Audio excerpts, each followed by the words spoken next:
What's going on, team? Proof here, and welcome to my deck guide series for Overdressed Set 1, Genesis of the 5 Greats. And instead of presenting a deck list and talking about it and then going into replays like I normally do, I'm going to do things a little bit differently this time. So I'm going to start with talking about the ride deck and then going over the overall goal of what it's accomplishing. And then after that, I'm going to talk about 3 key cards that are either important for the deck's function or cards that you want to look for in your hand post mulligan. After that, I'm going to go into the general overview of the deck. And then since this is more of a general overview, I want you to keep in mind that the gameplay of the deck can change depending on the matchups. And then I'm going to give a couple pros and cons. And finally, we'll finish things up with a sample deck to tie everything together. So I hope you stick around and I hope you enjoy. And the deck I have for you today is Bruce.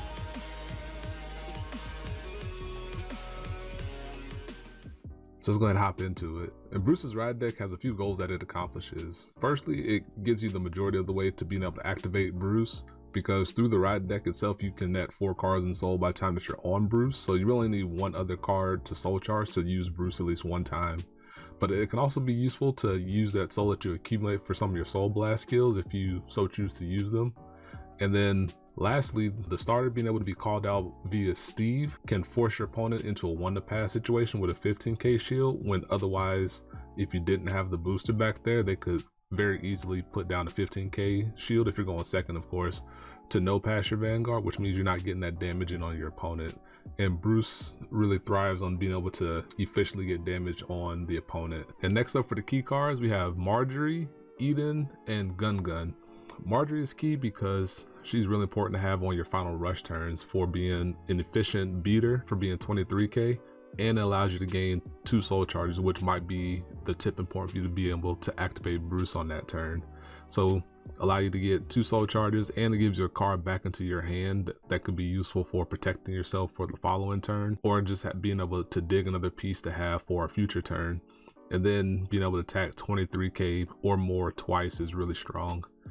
Eden is important because Eden is one of your mid-rangey pieces, because it can bully rear guards early on with its on-hit ability, and then later on in the game it allows you to abuse the same on-hit, threatening to restand with a crit through Bruce. So something that I like to do is attack into my opponent's rear guard for 25k and then force them into an awkward situation where they want to either lose 2 rear guards or lose 2 cards in their hand to protect the rear guard, which could be a nice way to squeeze in some more damage once you start to restand with Bruce.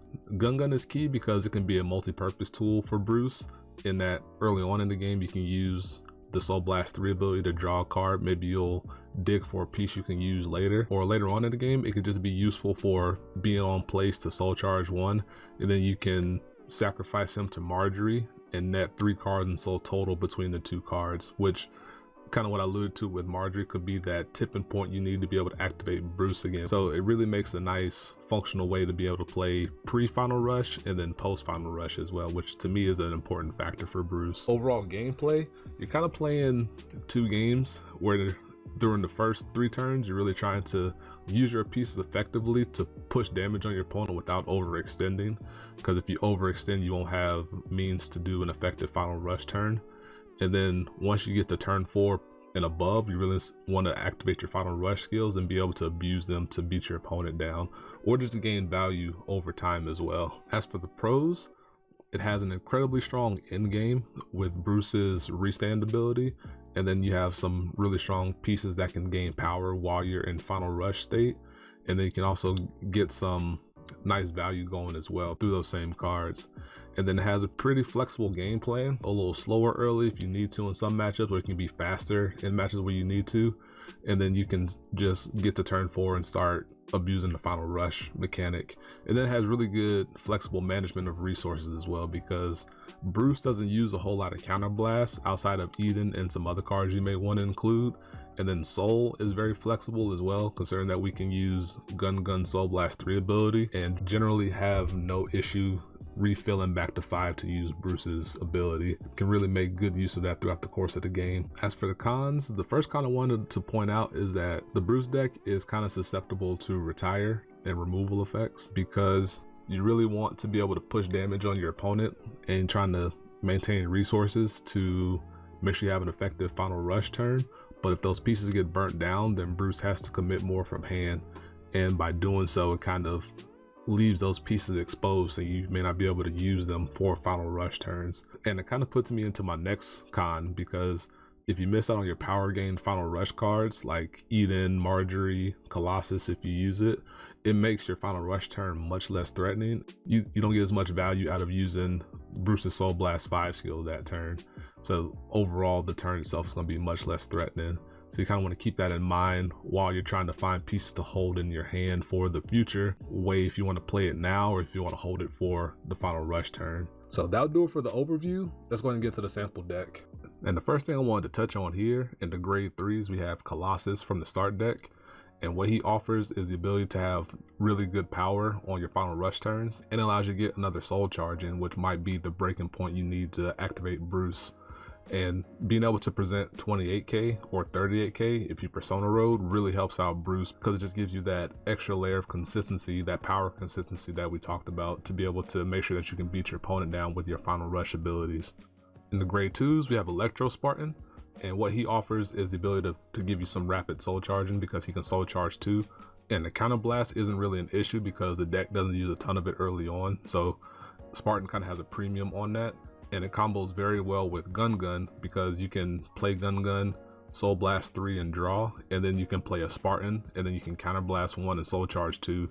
So you kind of don't lose out on as much soul, and it still gives you the ability to use guns in the future, as long as you can keep refilling the soul and make sure that you don't overuse it, so you can use Bruce when the time comes.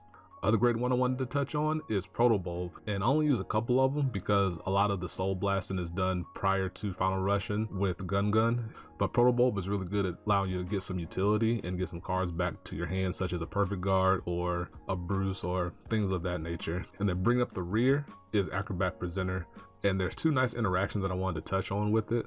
First one being with Bruce. If Acrobat is your Vanguard booster, you can soul charge 2 with it during your final rush, and then you can soul blast 5 with Bruce to make sure that you can restand your front row. The other interaction I wanted to talk about is with Marjorie, because if you have Acrobat and Marjorie in the same column, you can attack with Marjorie and boost it with Acrobat, soul charge 2 with Acrobat, and then you can absorb Acrobat with Marjorie, get an additional 2 soul charges in, and then draw a card. You do lose out on the power that Acrobat gives to Marjorie because the booster goes away, but you trade that in for getting 2,000 additional power through Marjorie's own skill. So it's a nice little interaction piece to think about while you're piloting the Bruce deck. As for the triggers, we have 7 crit, 4 draw, 1 Galmageld, and then 4 heal. Something you can explore if you so choose so is to use fronts over the draw triggers, because they have a nice interaction with Bruce resanding your front row. The draws do offer you the ability to make sure that you don't lose out as hard if you lose your units along the way, but it is something to keep in mind if you want to tinker with the deck some. And all in all, the deck has a nice mix of things that can be useful early, such as Gun, Spartan, and Eden, and a nice mix of things that get more benefit while you're final rushing, such as Marjorie, Colossus, and again, Eden. So that'll do it for the deck guide on Bruce. I really hope you enjoyed, and I'll catch you next time. Peace. Be easy. Listen.